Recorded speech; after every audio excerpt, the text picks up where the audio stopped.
नमस्कार। आज जो कहानी मैं आप लोगों के लिए लेकर आई हूँ उसका शीर्षक है कौवा चला हंस की चाल।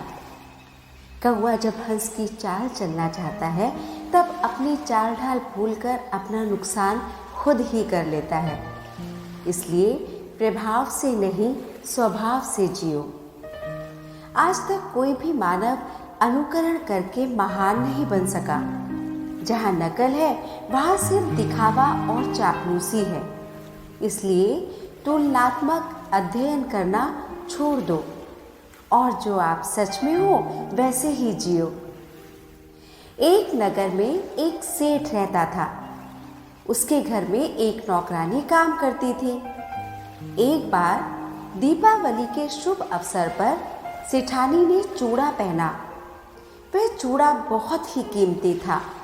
हाथी दांत से बने हुए उस चूड़े को देखकर आसपास की महिलाएं उसे बधाई देने आई। उस चूड़े को देखने के लिए दिन भर काफी महिलाओं का आना जाना चलता रहा। यह सब रौनक देखकर वह गरीब नौकरानी सोचने लगी, मैं भी हाथी दांत का चूड़ा पहनकर आसपास की स्त्रियों से बधाइयां प्राप्त करूंगी। मेरे चूड़े को भी देखने के लिए बहुत से लोग आएंगे। मेरी भी इज्जत और प्रतिष्ठा बढ़ेगी। वह अपने घर पहुंची और पति के सम्मुख बड़ी विनम्रता पूर्वक निवेदन करते हुए बोली, आज जैसा चूड़ा सेठानी ने पहना था वैसा ही हाथी दांत का चूड़ा मुझे भी चाहिए। आप मेरे लिए बाजार से खरीद कर लाइए। यह सुनकर पति ने क्रोधित होकर बोला, मूर्ख हो गई हो, कुछ समझ है या नहीं? घर में 2 समय की रोटी नहीं है। मैं कितनी कठिनाई से परिवार का पालन पोषण कर रहा हूँ, यह मेरा मन जानता है। इतना महंगा हाथी दांत का चूड़ा मैं कहाँ से लाऊं? एक हाथी दांत का चूड़ा इतना कीमती होता है कि मैं पूरे घर का सामान भी बेच दूं तब भी उस चूड़े की आधी कीमत नहीं चुका सकता। फालतू की जिद करना अच्छा नहीं होता। समझदार व्यक्ति वही कहलाता है जो किसी की नकल नहीं करता बल्कि अपने घर की स्थिति को देखकर खर्चा करता है। यदि हमारे जैसे निर्धन लोग धनवान की नकल करना चाहें तो अंततः तो बर्बाद ही हो जाएंगे। अगर तुम बर्बादी से बचना चाहती हो तो भविष्य में कभी भी मेरे सामने ऐसी बातें मत करना। पति की बात पर गौर न करते हुए पत्नी भी तेज स्वर में बोली, मेरा अंतिम निर्णय सुन लीजिए। यदि चूड़ा नहीं आएगा तो घर में चूल्हा नहीं जलेगा। मैं घर का कोई भी काम नहीं करूंगी। पति ने उसे बहुत प्यार से शब्दों में समझाते हुए कहा, देखो, आग्रह करना अच्छा नहीं है। गहराई से सोचो। घर का काम किए बिना जीवन की गाड़ी कैसे चल सकती है? परंतु उसने अपना अंतिम वचन सुना दिया कि अन्न जल का तब तक त्याग करती हूँ जब तक हाथी दांत का चूड़ा नहीं पहनूंगी। आखिर पति को स्त्री की हट के सामने हार माननी पड़ी। बेचारा तुरंत बाजार गया और किसी से कर्जा लेकर चूड़ा खरीद लाया। नौकरानी ने उसे बड़े ही चाव से पहना और झोपड़ी के दरवाजे पर आकर बैठ गई। कभी हाथों को सामने लटकाती, कभी ऊपर उठाती। वे काफी समय तक वहां बैठी रही, किंतु कोई भी आने जाने वाला व्यक्ति न वहां रुका और न ही किसी ने चूड़ा देखा।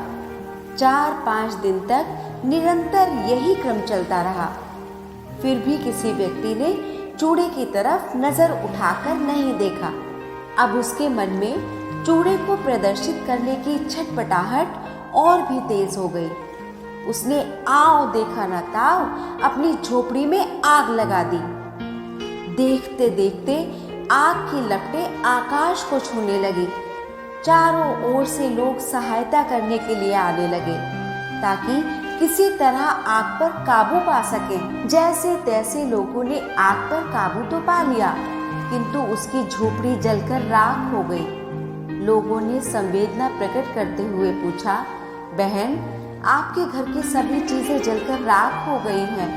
प्रयास करने के बाद भी हम कोई वस्तु नहीं बचा पाए। उसने कहा, मेरा कुछ भी नहीं बचा। अपने हाथों को ऊपर उठाते हुए बोली, केवल यह चूड़ा बचा है।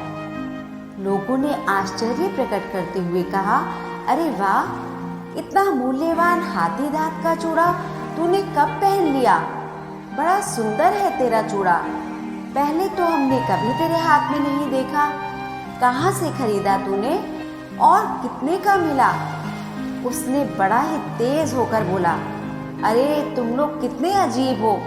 जब मेरा घर जल गया तब चूड़ा पूछते हो। यदि यह बात आप लोग पहले ही पूछ लेते तो मैं झोपड़ी में आग क्यों लगाती? लोगों ने आश्चर्य से अपने सर को पकड़ लिया। इसका मतलब क्या तुमने जानबूझकर आग लगाई थी?